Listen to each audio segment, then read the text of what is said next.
Olá, muito bom dia a você que nos acompanha todos os sábados aqui na telinha da SIC TV, dando início ao nosso Viver Bem, sempre falando de qualidade de vida, de bem-estar, de saúde. A cada sábado a gente traz uma nova temática com a ajuda dos nossos especialistas para levar informação a todos os públicos e assim a gente conseguir obter mais qualidade de vida. Então, olha só, hoje a gente vai falar sobre sono, porque dormir bem é essencial para conseguir realizar as tarefas diárias com disposição e vigor.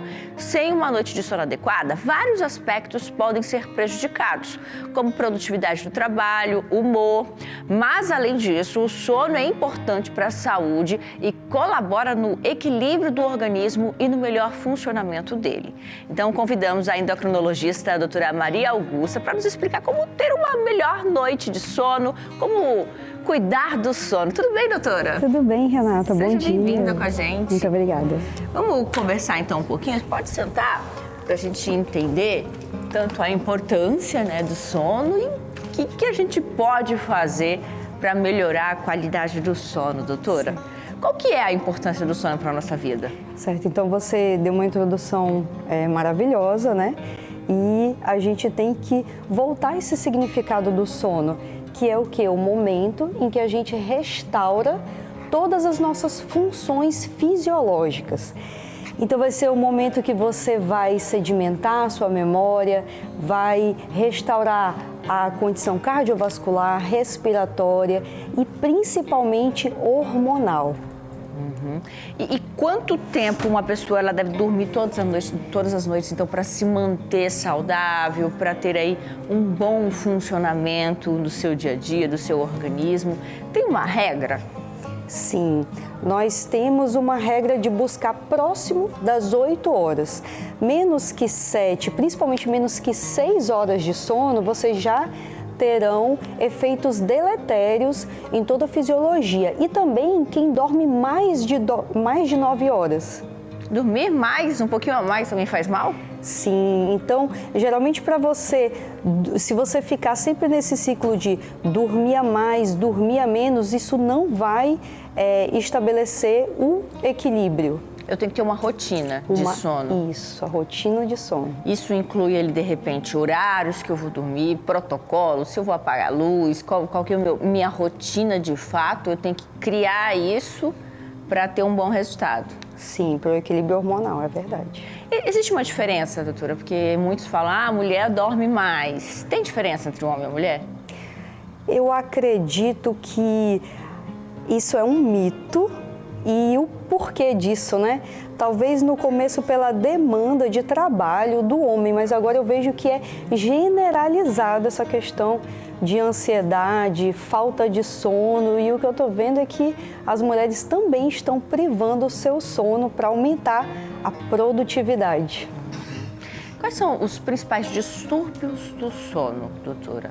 E quais são os sintomas deles? Certo. O principal é a insônia e o segundo lugar é a síndrome da apneia obstrutiva do sono. Nós temos outras causas mais raras relacionadas com distúrbios de anatomia, mas o principal é a insônia e a apneia do sono, sendo que as duas podem vir juntas, né? Uhum. E é muito comum as duas situações, os dois distúrbios? Sim, principalmente por isso que eu estava falando com relação a essa necessidade de aumento de produtividade. Então, a gente não faz isso que você estava falando, Renata, de criar essa rotina, vai chegando em casa e desacelerando, né? Parece que as pessoas chegam em casa e continuam respondendo o WhatsApp no trabalho, né? E isso aí faz você liberar hormônios de estresse, ansiedade, que vão afetar todo o ciclo circadiano. Mas quando que eu vou entender, doutora, como é que eu vou perceber se aquela minha noite mal dormida ou o reflexo dela se trata de um distúrbio ou foi algo eventual? Como que eu vou diferenciar isso?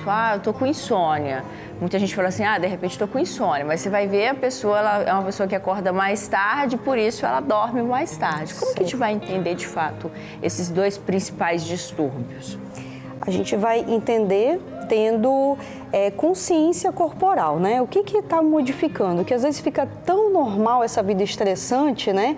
Que a gente não dá valor aos sintomas. Então, os principais sintomas na insônia, né? Tanto também como na apneia, vai ser um cansaço excessivo, uma fadiga, cefaleia matinal. Esses pacientes, eles vão ter também distúrbio do humor, então é como se a pessoa ficasse intolerante, né? Vão começar a ter déficit cognitivo, então dificuldade para aprendizagem, dificuldade de raciocínio, né? E a gente vê um mundo com tantos diagnósticos de TDAH e, na realidade, pode ser só a vida estressante, a falta de sono, né? E agora, a apneia obstrutiva do sono, ela é mais grave do que a insônia, porque nesse caso você vai ter alterações fisiológicas e estruturais, aumentando a mortalidade cardiovascular. Então, o que acontece? Na apneia do sono, a gente tem a principal causa, a obesidade. Então, o aumento da circunferência abdominal vai piorar a respiração. Você vê, eu estou gestante mesmo assim, eu já estou assim, né? Você vê uma dificuldade para respirar por causa desse aumento, né? E na obesidade acontece isso, e principalmente nas estruturas aqui da via aérea superior. Então, você vai ter uma obstrução com diminuição da oxigenação, gerando o que a gente chama de hipóxia. Então, é como se fosse uma situação de risco, então, de vida, né? Vai diminuir o oxigênio, o seu corpo vai lutar para você viver, produzindo mais hormônios de estresse, aumentando a frequência cardíaca, neurotransmissores. Então, aquele momento que seria um momento de descanso, vai ser um momento que o seu corpo vai lutar para viver.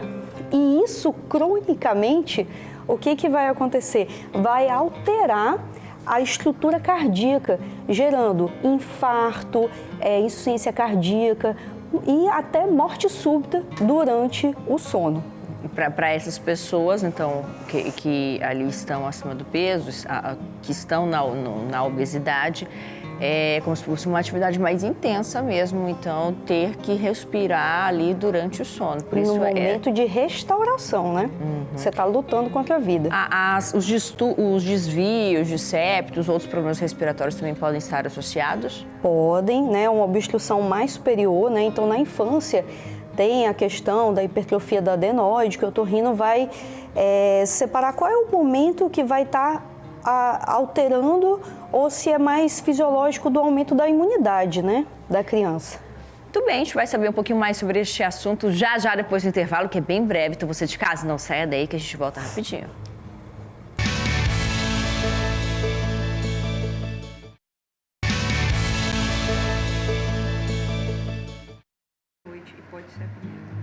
Muito bem, já estamos de volta com Viver Bem hoje, falando sobre saúde do sono e recebendo a doutora Maria Augusta Alencar, que é endocrinologista. Estávamos falando no bloco anterior sobre o tempo necessário, como criar essa rotina. E você até mencionou, doutora, que quando a gente dormir além do necessário também é um problema, mas às vezes dormir além do necessário não pode ser uma compensação de uma noite que eu não dormi, uma noite de fato, aquele ditado de uma noite de sono perdida nunca mais se recupera, isso é verdade? Isso é verdade, isso não se recupera, né? E é o que a gente estava conversando agora no break, é que esse dormir a mais pode ser uma tentativa de compensação porque na noite você não conseguiu dormir adequadamente. E daí a importância de investigação dessas causas como a insônia ou a apneia obstrutiva do sono, que são as principais. Bom, a gente vai assistir agora uma animação do canal Minutos Psíquicos, que mostra de uma forma muito lúdica 5 fatos sobre o sono. Fato número 1. O sono é universal. Todos os animais conhecidos atualmente dormem, incluindo insetos, vermes, peixes, anfíbios, répteis, aves e mamíferos. Dos mais pequenos aos mais gigantes, ninguém resiste a uma dormidinha. Isso sugere que as primeiras espécies invertebradas e dorminhocas surgiram há pelo menos 500 milhões de anos atrás, durante a explosão cambriana, e que o sono parece ser algo importante para quase todas as formas de vida no nosso planeta. Fato número 2. O sono possui dois principais estágios, o sono REM e o não REM.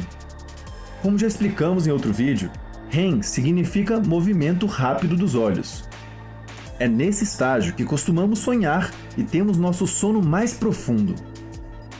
O sono não REM também se subdivide em 4 estágios, desde um sono mais leve até um mais profundo. No caso dos humanos, a cada 90 minutos alternamos entre sono REM e não REM ao longo da noite em ciclos que são assimétricos em termos da duração de cada estágio. Fato número 3. Não estamos dormindo da forma mais natural para o nosso corpo. O corpo humano segue um ciclo circadiano biológico de 24 horas, no qual naturalmente nossas atividades corporais se modificam conforme o dia vai passando. Ao anoitecer, existem concentrações cada vez mais elevadas de substâncias como a adenosina e a melatonina que nos pressionam a dormir no início da noite. Mas muita gente chega em casa à noite já e ainda precisa fazer um monte de coisas antes de poder dormir. Nós tendemos a dormir uma única vez no dia, algo conhecido como sono monofásico. Mas em alguns lugares do mundo e em muitas tribos caçadoras-coletoras, é comum o sono bifásico, no qual existe um período de 7 a 8 horas de sono à noite e de 30 a 60 minutos à tarde. Talvez você pense que isso é apenas uma diferença cultural, mas o corpo humano, independentemente da cultura, exibe um padrão natural de redução do estado de alerta no início da tarde, conhecido como declínio pós-prandial do estado de alerta. Talvez por isso aquelas aulas depois do almoço costumem ser as mais sofridas. Fato número 4. Quanto mais curto é o sono de alguém, mais curta tenderá a ser a sua vida. Isso porque dormir mal é um grande fator de risco para desenvolver uma longa lista de problemas, tais como doenças cardiovasculares, câncer, Alzheimer, diabetes, envelhecimento precoce e mau funcionamento do sistema imune. Além disso, ao que tudo indica, existe uma relação de causalidade bidirecional entre transtornos mentais e sono. O mau sono predispõe à exibição e manutenção de sintomas de vários transtornos, enquanto os transtornos predispõem a uma pior qualidade do sono. Fato número 5. Medicamentos para dormir não são a solução. Pelo contrário, eles tenderão a te trazer mais problemas. Embora possam fazer você dormir mais rápido, o sono induzido por sedativos não envolve as ondas cerebrais mais profundas, típicas do sono natural e saudável, o que o torna menos restaurador. Além disso, eles tendem a provocar repercussões como atordoamento, esquecimentos diurnos, tempo de reação mais lento e vício. Por ficar atordoada, a pessoa pode consumir mais café para conseguir levar o dia, o que pode dificultar o sono, demandando mais consumo do medicamento, e por aí vai o ciclo vicioso. É sério, você precisa dormir bem. Praticamente tudo na sua vida pode ser afetado pela má qualidade do sono. Então, para aproveitar a vida melhor, cuide do seu sono com carinho.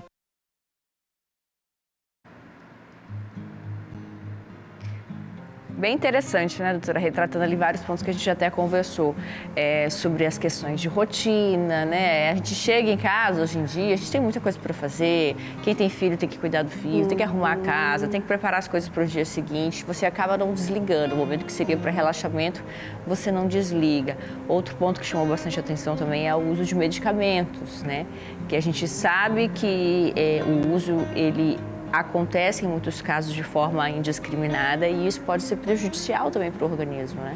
Sim, então a medicação, ela é importante, muitas pessoas precisam, mas o principal é a gente descobrir o agente causal, né? Então, a medicação ela pode ser um veículo para você iniciar o sono, até te ajudar, né, a mudar a rotina, mas o principal é saber a causa, né? Então, às vezes a pessoa já faz a rotina do sono adequada, não está sofrendo de insônia, mas na realidade ela tem a apneia obstrutiva do sono. E durante anos a gente vê aumento de mortalidade. Como que o sono ele afeta o desempenho cognitivo e também a capacidade de aprendizado? Porque, né, nesse vídeo, né, que a gente viu agora, mostrou essa parte do sono profundo, onde a memória ela vai ser sedimentada, o aprendizado vai ser sedimentado. Então, você não tem essa recuperação cerebral. E o que acontece? No outro dia, é como se você nunca restaura a sua função cerebral.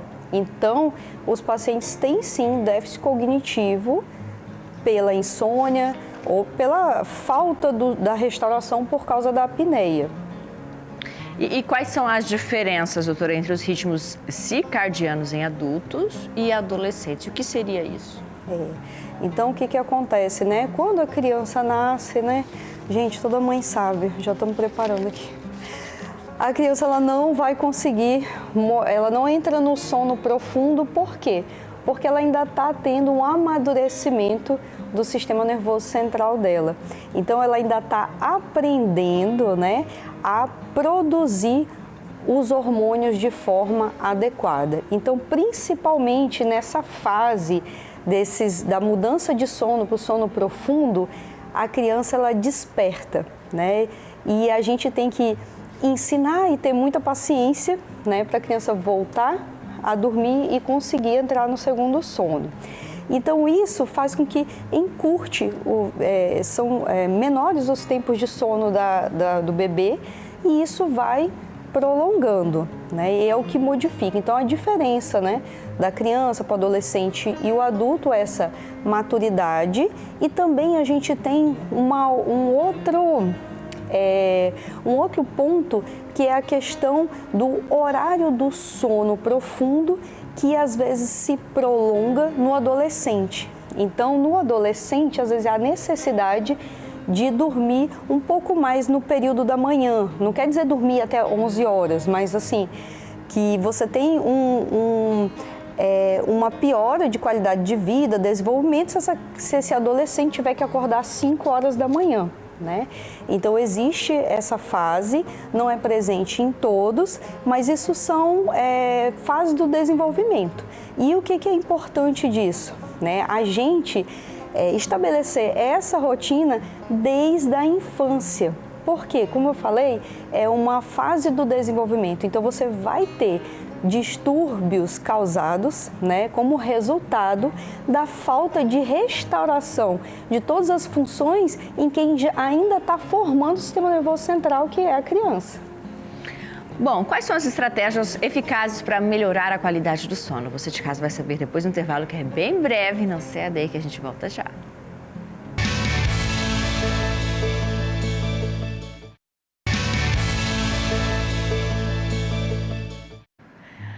Já de volta com o nosso programa, falando sobre qualidade do sono, a importância do sono para a nossa saúde. A gente está recebendo a doutora Maria Augusta, que é endocrinologista, e entendendo todos esses processos, como identificar os sinais, como buscar ajuda e como melhorar. Quais são as estratégias, então, eficazes para melhorar a qualidade do sono, doutora?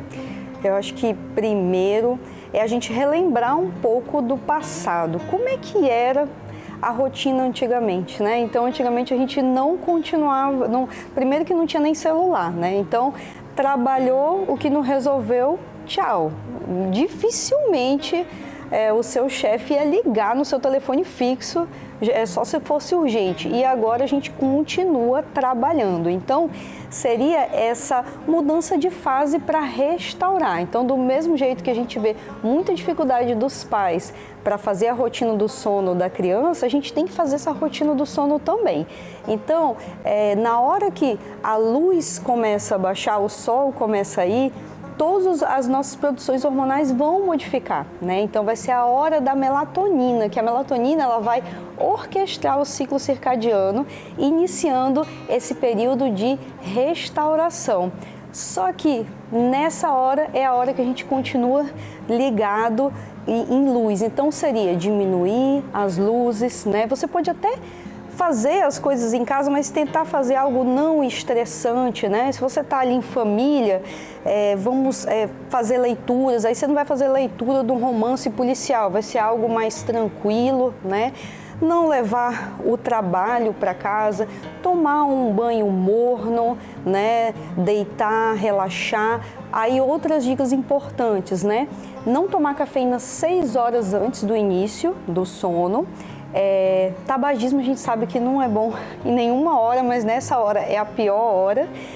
E atividade física. A atividade física a gente tem que tentar fazer mais cedo. Se for fazer 10 horas da noite, imagina, você joga toda aquela adrenalina, como é que você vai começar a fazer o movimento do sono, né? Então você vai fazer o movimento do sono, mas quando você for iniciar e estiver no sono profundo, já está na hora de acordar. E a gente ainda tem o ponto dos pré-treinos, né? Já que hoje muita gente está buscando aí mais treinar, qualidade de vida, fazer atividade, mas esses produtos também vão acabar sendo estimuladores. Então, a depender do horário, também não são indicados, né? Não são, nossa, você falou assim, e é tão natural que quando o paciente vai à consulta, eu tenho que... Não, mas você não está usando nenhum suplemento, nenhum... E a gente tem esse uso indiscriminado e assim, o pré-treino, ele tem a sua importância, mas é o que a Renata falou, né? E de nada adianta eu usar pré-treino, whey protein, o melhor personal, se na hora de restauração muscular você não vai estar fazendo isso, né? Então, existe perda de massa muscular, a gente sabe que é um dos pilares, né, dos atletas, é o sono de qualidade. Você falou aí sobre o nosso corpo entender que a luz baixou, o dia está acabando e a produção da melatonina. Então, essa exposição às luzes ali do celular, do computador, da televisão, isso atrapalha a produção da melatonina, doutora? Atrapalha a produção da melatonina. E se você não tem a produção da melatonina, você não inicia essa orquestra do sono, né? A orquestra hormonal. Não vai ter a restauração e o pior, às vezes você está vendo um conteúdo, inclusive, que te agita mais. Então, a importância é a gente tentar voltar no tempo que a gente não tinha tanta insônia, que a gente diminuía as luzes e descansava. Doutora, então quero agradecer a sua participação, viu? Quer aproveitar aqui nosso espaço para deixar uma mensagem final para os nossos telespectadores para que de fato tenham um sono de qualidade?